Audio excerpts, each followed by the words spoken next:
Жердің шаңы қанша ашқынса да айға жете алмайды.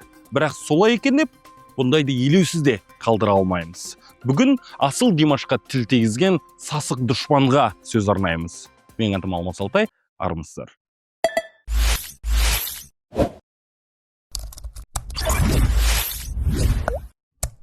Димаш қалың қазақтың жауһары. Ұлы даладан шыққан алғашқы ғаламдық жұлдыз. Біздің ғасырда туып, көз алдымызда жер ғаламшары тұрғындарының ыстық ықыласына, шексіз махаббатына ие болған қазақ. Сол Димашқа үріп, шәуілдеп балағына жабысып жүрген қанден, баяғы Серікжан Бияши деген шүршіт.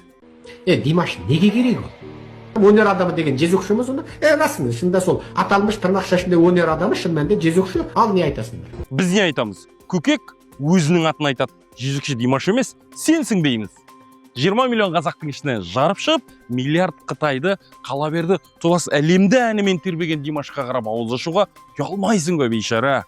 Бірақ сол Димаш Қытайдың қазағының басын алып күн туғанда бір ауыз ләм мим деуге жараған жоқ. Суайт Серікжан, сенің жайың белгілі ғой. Сол Қытайда түрмеге қамалған қазақтың біразын қаматқан өзің ғой. Қаматушы сен тасада тұрып, маңдай жарқ еткен Димаш қана пікір білдіріп, лас ойынға араласуы керек пе? Одан сен не ұтасың?